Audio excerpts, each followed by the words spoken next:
All right, so this is a quick review on active and passive voice. Remember, we talk in the active voice, we write in the active voice, it's most natural.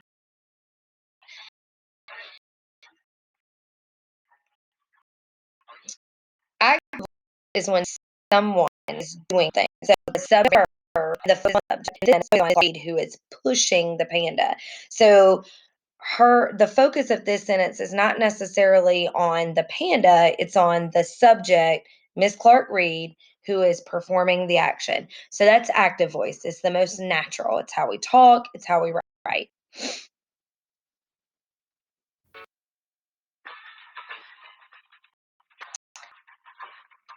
So again, Clark Reed is the subject, verb is pushed, in active sentences, the subject always performs that action. Now, passive voice is when someone or something is having something done to them. So think about it. If we reverse Miss Clark Reed pushed the panda, that's how we're going to get the passive voice. So what do you think it would be? How would we convert Mrs. Clark Reed pushed the panda into passive voice? I feel like Joe or Steve on Blue's Clues, like I'm waiting for you to give me the answer. So what do you think? Let's see if you're right.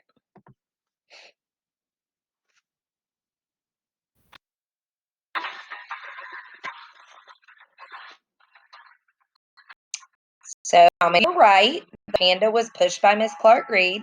That's passive. Notice my focus there is on the panda, not necessarily Miss Clark Reed pushing it, but the panda.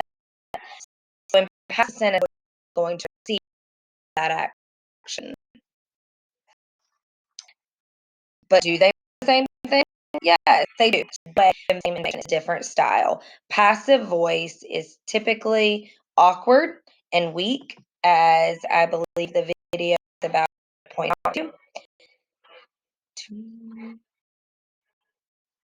Passive voice often sounds ambiguous, weak, and or awkward. And remember, or because it's like I said, it's typically just super awkward. But there are purposes for passive voice. Remember, we talked about Nixon when he resigned from being president. He said in his speech, purposefully used passive voice and said mistakes were made. That is passive voice. The subject mistakes received the action of made. But the purpose of that was to put the focus on the mistakes and not the person who made the mistakes. And so Nixon manipulated his word choice and he did it on purpose. We talked about that when we looked at the 9/11 speeches with George W. Bush. When he came on TV that night, he said the American people were attacked. That's passive voice. He purposely used passive voice because he wanted the focus on the American people and the unity of the country and not the ones who had performed the action. If that would have been active voice, he would have said, terrorist attacked America today or the United States of America. Then the focus would have been on the terrorist, and he absolutely did not want that. And so he manipulated his word choice and used passive voice. America was attacked. And so that would be the purpose of using passive voice.